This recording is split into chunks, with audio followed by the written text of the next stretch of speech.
বাংলাদেশকে অল্প রানের মধ্যেই অল আউট করে দিয়ে শ্রীলঙ্কা যেভাবে উদযাপন করছিল, শ্রীলঙ্কা জেতার আগেই যেভাবে আগ্রাসন দেখাচ্ছিল, তাতে মনে হচ্ছিল তারা ম্যাচটি জিতে গেছে।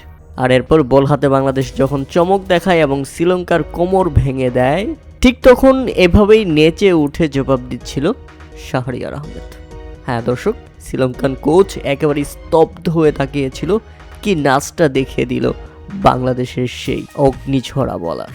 উল্লেখ্য, প্রথমে ব্যাটিং করতে নেমে বাংলাদেশের শুরুটা হয়েছিল দুর্দান্ত। জাওয়াত আবরার এই ব্যাটসম্যান মাত্র 36 বলে 49 রানের দুর্দান্ত ইনিংস খেলেন।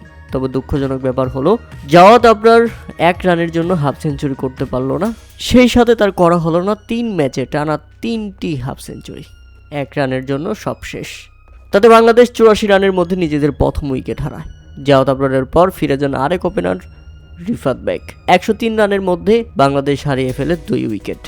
এরপর আজিজুল হাকিম তামিম তৃতীয় উইকেট জুটিতে 50 রানের দুর্দান্ত জুটি করেছিলেন কালাম সিদ্দিকী আলিনকে নিয়ে। বাংলাদেশ খুব তাড়াতাড়ি 150 রান টপকে ফেলে, কিন্তু তাদের জুটি ভাঙে আজিজুল হাকিম তামিমের উইকেটের পর।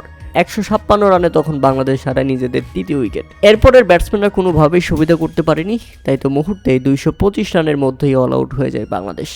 হ্যাঁ দর্শক, 50 ওভারও ব্যাটিং করতে পারেনি, মুহূর্তেই অল আউট হয়ে যায় এবং 225 রানের লক্ষ্য দাঁড় করাতে পারে বাংলাদেশ।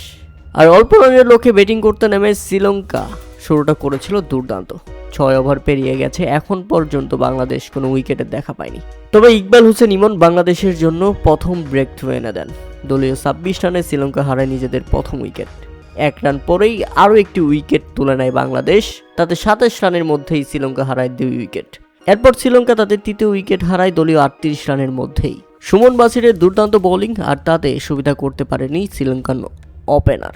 দেখতে দেখতে মাত্র 80 রানের মধ্যেই 5 উইকেট এবং শেষ পর্যন্ত অল আউট।